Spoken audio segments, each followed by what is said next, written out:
In this video, I'm going to give a very quick technical overview about adding ReplicaNet networking multiplayer technology to a C++ game application. Up at the top of the screen here, we can see three different windows. These three different windows are the same game code, but connected to the same game session with three individual players. This is based off an old DirectX sample from many years ago, where I basically took the dolphins, the terrain, the ground effect, and the airplane models. The players in this game are controlled by the airplane. I can move the airplane around, for example. And I'm controlling the first window here on the left-hand side, but windows 2 and 3 are also looking at the other player, and you can see that the airplane is banking around.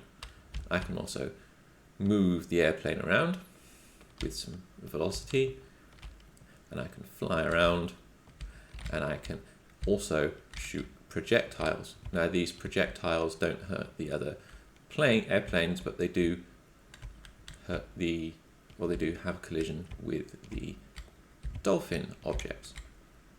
The dolphin objects in this game are spawned at I think it's 5 dolphins per game session that joins, and the dolphins are actually distributed across all 3 of the joined sessions. This is what the example game looks like when it's running. Now let's have a look at the C++ code. The model for this C++ code is a relatively common model. It's an entity model system where each entity inherits from a base class. The base class in this case is called game object. Now if this was a single player game, you would have the plane class, which is controlled by the player, inheriting from the game object. You wouldn't have this other class kind of like sandwiched in the middle. But in this case we do, because this is actually the network class which handles all of the interface with the underlying network system. But before we go into the underlying network system in too much detail, let's have a look at the game object base class. This is just a standard game object base class. It has a virtual polit function. It has a virtual get position function. It also has a delete function, which just flags this object up for delete by setting a class member variable. The default implementation of the polit function just does a printf, just to show that it's getting somewhere. And the constructor and destructor do the normal object list locking, and then adding and removing this game object pointer from the object list. The object list itself is processed by the main game loop inside the frame move, and in addition to reading all sorts of keys and stuff like that, it also here iterates over the game object's vector. In this case, calls the polit function, and then if any of the polit functions or anything else have flagged the object for deletion, it will delete it from the vector as a tidy up pass. We can see that it's asking the network to lock and unlock the objects, because we don't want the underlying network code, which can run in a multi-threaded environment, to make changes to the object list as we're processing it. This key reads the control key, and if it's being pressed, then it instantiates a new projectile, and then it copies across the position and rotation and publishes it. There are also keys being read for the player control plane to slow down or speed up the player plane velocity, and also to handle the banking left and right, and also up and down. It does this by changing the rotation. Lastly, there is just some chase camera code. Here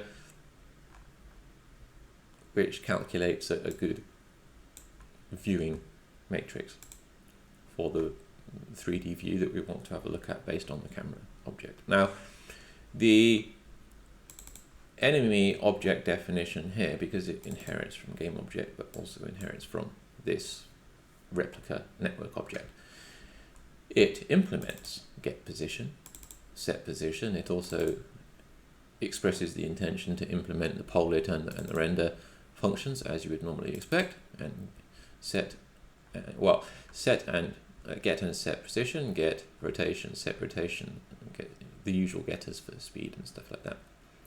There is also this calculate distance to object virtual function, which is implemented like this, and what it does is that it actually allows the network library to ask the objects to calculate the distance between one object and the other. Now, this is useful for when we want to have network bandwidth being saved by having objects that are far away from an observer that is registered for a connected network session. If an object is very far away, then it will send less frequent and less accurate updates to the network session that's observing that object. And we can express that using the data definition interface language, which I'm going to go into a little bit later on. But the code here is actually very, very simple. The enemy just moves around. It updates the Y rotation at a constant rate for the game's frame tick, and it moves forward at a constant rate based on the game's frame tick time. And we can see here that we're actually giving some hints as well to the underlying network implementation. These hints are useful when we want to give hints to the network library about intended changes of the position or rotation, because if we give it hints, the underlying prediction model is more accurate. So that's what the enemy does. The plane model is also very, very similar. It has a polit, it looks at the speed, it moves with the speed, it clamps the X and Z position and also the Y position as well, and just based on the limit for the terrain and the height that we want to set, just so that we don't go flying off randomly off the edge of the terrain. It also has the calculate distance to object. The projectile is somewhat similar. It also moves, but it doesn't turn or anything else. But what it does do is that it does a distance to other enemy objects. And then if it's within a short distance, it actually does a collision check here and basically calls the master db delete function on the enemy, and it also calls the delete function for itself. But the master db delete, what that does in networking terms is that if the enemy, which is the dolphin, is only a replica object, then it's not really being updated on that network session, so it has to call it on its master instance of the object itself. So this is what this does here. It uses the network library's definition here for if it is a master object on the current machine where it's being called from, then it calls the function, otherwise it calls the networked master function. Now, how we actually describe to the networking layer how we want class member variables and class member functions to be propagated or known about is the interesting part. So we have an ROL language. This is a replica object language. It's basically a data definition language for describing how we want to propagate data from C++ classes. The application definition itself defines the object names that we're interested in propagating. So we're interested in propagating plane, camera, projectile, and enemy. If we have a look at the definition, so for example for enemy, we can see that the enemy object is going to be using the predict float model, the ndata model, which is a very simple data sending update, and then we also have a function model as well, which we're actually going to apply to that db delete function which was in the class. The predict float model is actually one of the more complex data block update policy models, because we can, if we want to, define a minimum error and a minimum distance, and then a maximum error and maximum distance. This links back to the calculate distance virtual function, where the network framework can ask replica object instances to calculate the distance between themselves. And we can see here that in terms of the scale for the mPosition.x, mPosition.y variables, and mPosition.z variables, which loop back into this structure here, because it's from a d3d x vector 4, which is just x, y, and z with an extra w component, because it's a vector 4. Using the position scale, at the minimum distance of 50 units, the minimum error is 0.5 units, kind of comparable to meters, or yes, centimeters. And up to 200 meters away, or 200 units away, the maximum error that can be tolerated by the predicted float model is 5.5. What this means is that when the object is very close to an observer, the minimum error is quite tight and very exact, and when it's far away, it's quite loose. And we use a quadratic interpolation for this rather than just a simple linear interpolation, which means that on a curve, as it gets further away, it rapidly gets less accurate up until this value here. And basically this is the maximum deviation that will be tolerated by the underlying predicted float model before the network library decides that it needs to send an update.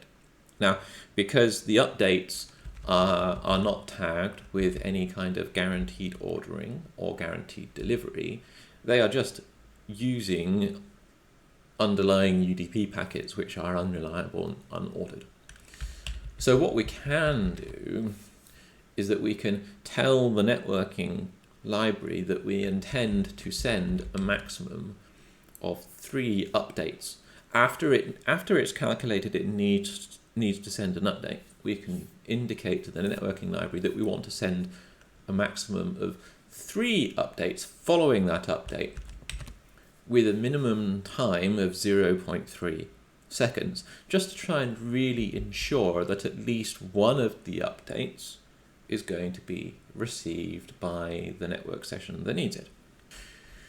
We have the same kind of data update policies as well for the rotation, but we use different values for the minimum and maximum, because obviously the underlying values use a different scale. We also set up the intention for function calls to the db delete function to use certain delivery. What this means is that the arrival of the data can be in any order, but it is certain to arrive. This is important because when we send a function call to the master instance of the object, we really want to make sure that it does arrive, because that was the bullet colliding with the object. And what this does is that when the db delete function is called, then of course the enemy object deletes itself. And when the master copy of the object deletes itself, then it will send the delete messages to all of the replica copies of that object, and in the other sessions, and those will also get deleted. And it sends the creation and delete messages with the certain update as well. We want to make sure it's certainly going to arrive, but we don't really care in which order because there's lots of objects.